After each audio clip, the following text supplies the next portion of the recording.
BUET physics written সিরিজে সবাইকে স্বাগতম। আমরা আজকে যে লেকচারটা কভার করব সেটা হবে অনেকটা মিক্সড প্রবলেম। মিক্সড প্রবলেমের জন্য এই চ্যাপ্টারে আমাদের তিনটা চ্যাপ্টারের বেসিক আসবে।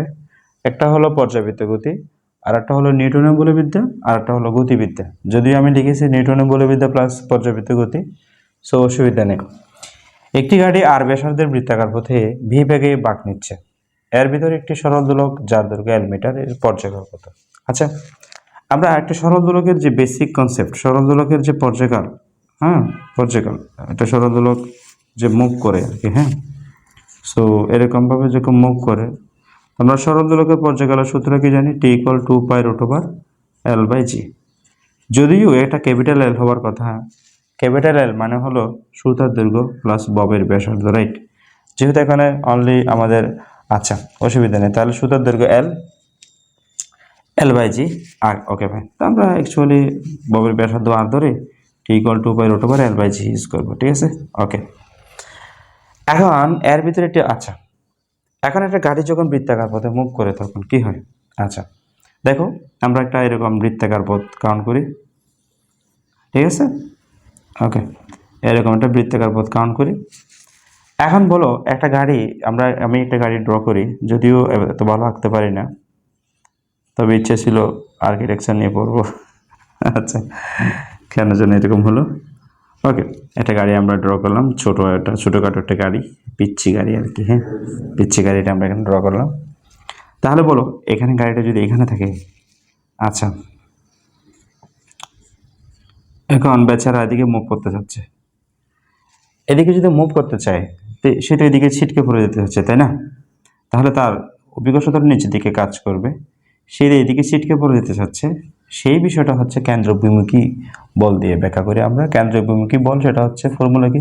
v²/r। গাড়ির ব্যাখ্যা হচ্ছে v, আর বৃত্তাকার পথের ব্যাসার্ধ হচ্ছে কি r।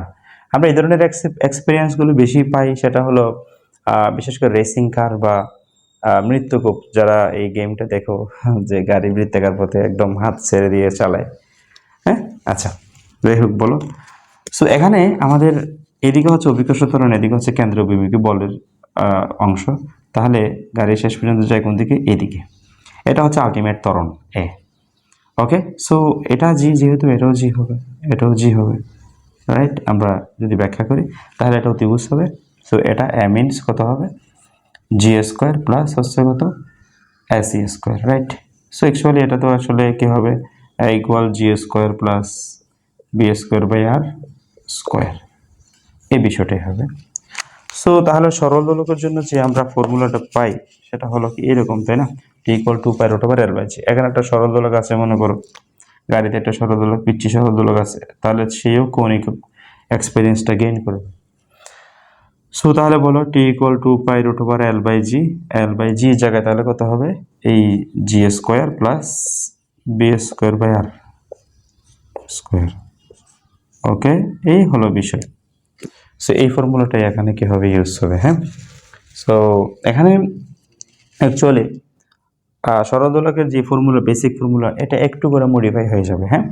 আচ্ছা, আরেকটা বিষয় আমি এটার সাথে আরেকটা রিলেটেড কনসেপ্ট তোমাদেরকে ডিসকাস করে দিচ্ছি। সেটা হলো এইরকম, মনে করো যে একটা লিফট যখন উপরে উঠে আর কি, এতরণ উপরে উঠে, এম্বরের লিফট যখন এতরণ উপরে উঠে, তখন আমরা বলি, দেখো এই ক্ষেত্রে আমরা নিজেকে ভারী মনে হয়, রাইট? অভিজ্ঞ সাধারণত নিচের দিকে কাজ করে, তাহলে এই ক্ষেত্রে আপাত ওজন হচ্ছে a+g।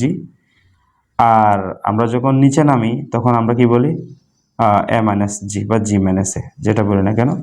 সো তাহলে সরল দোলকের যে বেসিক ফর্মুলা T=2π√L/g। সো যখন কোনো একটা লিফট উপর উঠবে তার জন্য কি হবে? T=2π√L/g প্লাস a, L/g+a হবে। অর্থাৎ কোনো লিফট যদি এতরণ উপর উঠে তখন এটা হবে। আর যদি নিচে নামে তাহলে নিচে নামলে তো অবশ্যই কী হবে? এখানে মাইনাস হবে, ঠিক আছে? আমরা তাহলে সরল দোলকের ফর্মুলা যদিও T=2π√L/g, এই জিনিসটা এখন আমরা স্বাভাবিক ভূপৃষ্ঠ হচ্ছে এটা, লিফট উপর উঠলে হলো এটা প্লাস হবে, নিচে হলে কি হবে? মাইনাস হবে। আর এরকম কোনো কৌণিক অবস্থানে থাকলে তখন আমাদের এই ফর্মুলাটা ইউজ হবে, ঠিক আছে? তখন জি জায়গায় আমরা এটাই বসাবো। সো আশা করি এই বিষয়টা বোঝা গেল নাকি? ওকে, ঠিক আছে,